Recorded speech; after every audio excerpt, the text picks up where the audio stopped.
obviously another honor, Selke again being a finalist.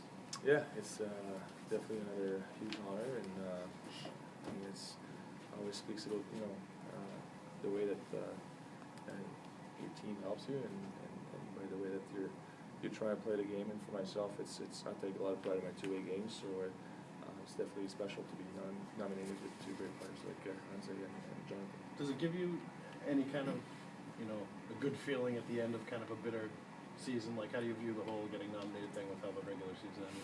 Well, I mean, right now it's hard just to watch some hockey, and definitely hurts. So I've always said that it's always about the team, and individual awards don't really matter. So I can't be standing here and say that it helps. I guess after a year like we've had, so it's an honor. I'm definitely not going to say it otherwise, but I definitely would rather be in the playoffs right now. Did it usually teams that don't make the playoffs, it's a little tough for guys to get recognition. Were you surprised at all to see that you were in the top three, or maybe get lost? I wasn't really thinking about that, to be honest with you.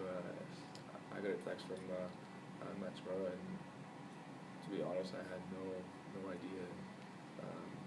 I didn't know it was yesterday that they were naming the Selke nomination. So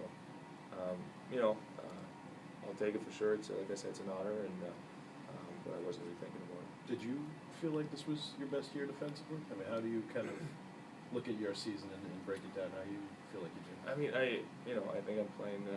I'm always trying to play a two-way game and trying to play it the best I can. And this year was definitely for everyone. It wasn't our best year, and so it's myself included. So, but at the same time, I'm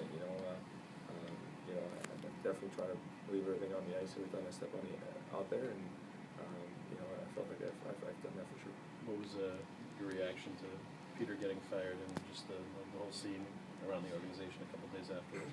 Yeah, I mean, it's I guess the business that we're in.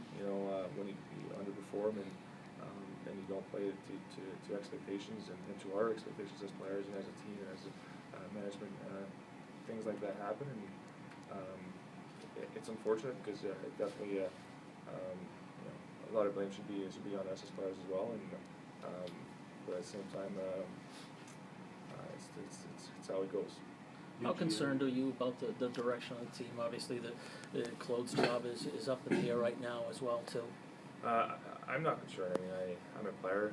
It's definitely out of my control, but I have full confidence and support in what the upper management decision they'll make. They've probably 8 years ago now they hired Peter, and no one knew what was going to happen, and we won a Stanley Cup. So I'm definitely going to leave it into their hands again, and I'm sure they're going to make the right decision one more time. Did you reach out to Peter at all, or have you heard from him?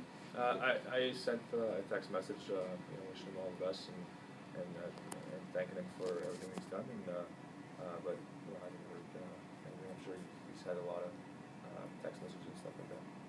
Are you expecting a bunch more changes this summer? Do you think that's a possibility, player-wise as well? To be honest, I just want to kind of worry about me making sure I'm back on track and having a good summer and resting and making sure I'm making myself ready for next year and see what happens. Like I said, I trust what the upper management are trying to do, and we'll see what happens. And by all means, I like Claude. I like playing for Claude, and we'll see what happens with that. As one of the leaders on the team and the guy that has been here longest now, and by a wide margin at this point, you must have ideas though, and changes or things that you saw on the ice that either you want to stay or you want to be better. Like when you came away from the end of this season, what was your mindset on that? As far as do you feel like the team is still right on track? Do you feel like there are some adjustments that need to be made? Well, I think first of all we didn't play to expectations as players, and I think everyone would say the same thing as individually, and when that happens, it's tough to play a good team game and being solid and being good overall. So that's definitely the first thing that I would say is that we all need to be better next year. And as a team, I think our consistency is going to be a lot better if we want some results. So that's the main two things I've seen, and I think we definitely need to improve.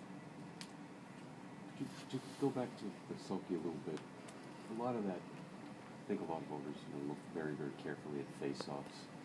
What was that like for you? I mean, David is also a very good face-off guy, and he was basically gone half a year, and you had some crazy numbers as to, how many you had to take and things like that. Was there, more pressure, on you this year? I mean, was it difficult to have to take so many of them this season? It was definitely a first this year. The amount of face-offs that I was taking. I wouldn't say overall, but more in my zone, in the defensive zone. I was taking a lot and really starting a lot of my shifts there, and which is fine. I mean, it's definitely something that I like to do, and it's a good challenge to go back on the offense and try to create some offense out of it. So, but it was definitely different. When David went down, and even when Dave was playing the wing with me, it's that's definitely something that I had to do more. Sometimes taking draws also for other lines, but at the end of the day, it's part of my job, and I have to do it to the fullest and make sure I win the face-ups when I'm asked to do that. Chris, did Hockey Canada reach out to you at all about the role? No, no one understood. And from Peter after the exit meetings, from talking to him, he said that they wanted to see younger players